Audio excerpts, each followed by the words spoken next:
Assalamu alaikum. Please be aware of these magicians that may approach you.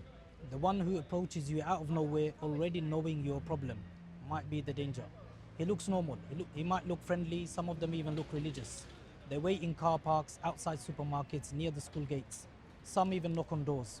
Some hand out cards and flyers, nice designs, a phone number, words like spiritual healer, remove black magic, bring back a loved one, guaranteed results. And the first thing to remember is this. A person like that is the warning sign. Nobody can guarantee your husband comes back. Nobody can guarantee a cure. Anyone who promises you that is either lying to take your money or working with something evil to get it. Real ruqyah never comes with a guarantee because healing is from Allah subhanahu wa ta'ala alone and no human being decides that.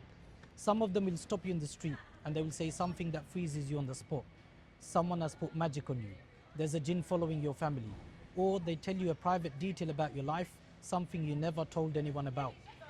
And your heart drops and you think, how could he even possibly know that? He knows because he most likely asked a jinn. That is the trade. These people work with the jinn and the jinn bring them pieces of information about you and they use it to reel you in. It feels like proof, but it's just bait. And there's something more sinister in how they find you. The jinn that served them may sense something in a person that the eye can't see.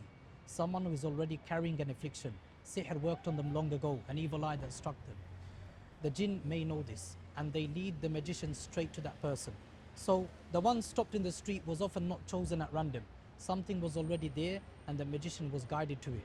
And think about who that is, because it is far more people than you would guess. So many have been quietly struggling for years and have simply learned to live with it.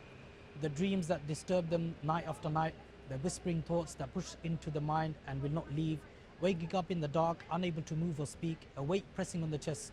They have carried these things so long, they no longer even mention them. They think that this is just how they are. It may be nothing, it may be something real that was never treated. And no one should frighten you into a diagnosis. But don't accept years of quiet suffering as normal and never seek help. Because the longer it goes untreated, the heavier it sits on you and easier you are for these predators to find. Once they have your attention, it gets worse. They may request to read your palm, which is haram of course. They might hand you a ta'weed, an amulet to wear or hang in your home, tell you it's protection, but it's not protection of course, it's shirk tied up. And you will wonder later why you kept listening, why you went back, why you handed over money again and again. That is not just weakness, that is their magic working on you, softening you, keeping you hooked on fear and false hope like a form of hypnosis. Most do it for money, they keep the person afraid and keep them paying, but not always. Some do it out of hatred, they enjoy breaking a family apart, they enjoy pulling their heart away from Allah. A practitioner of Ruqyah following the Quran and Sunnah shouldn't have this kind of approach and claim, and it's important to know this so you don't get fooled. A Raqi should not stop you in the street and say you have so and so problems and that he can heal you. He doesn't chase you, doesn't start a conversation with you have black magic, and doesn't hand you any charms, doesn't read your palm, doesn't promise you anything. Real ruqyah is the Quran, the words the Prophet Muhammad ﷺ taught us, and sincere dua with good character and trust in Allah. That is usually how the practice should be. Now, don't go the other way and become afraid of everyone. If a stranger asks you for directions or tells you that you dropped something, that may just be a person being a person. In most cases, of course, keep your balance. But if someone comes to you out of nowhere and says you have a problem in your life and he can help you, this is what you do. Don't talk to them, don't look into their eyes, don't let them touch you. Quietly begin reciting Surah Falaq and Surah Nas and walk away.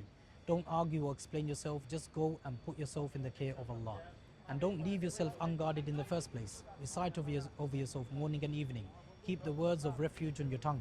Seek authentic treatment, spiritual and medical both, from people who point you back to Allah subhanahu wa ta'ala, never to themselves. What the magician senses in an unguarded person, he can't reach in a person wrapped in the remembrance of Allah. They look for the ones who are grieving, the desperate, the lonely.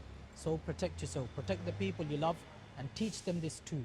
Because the ones who need to hear it are usually the ones who never saw it coming. May Allah subhanahu wa ta'ala protect us, our families and our homes from the magicians, from the jinn and from every deceiver who takes advantage of people's pain.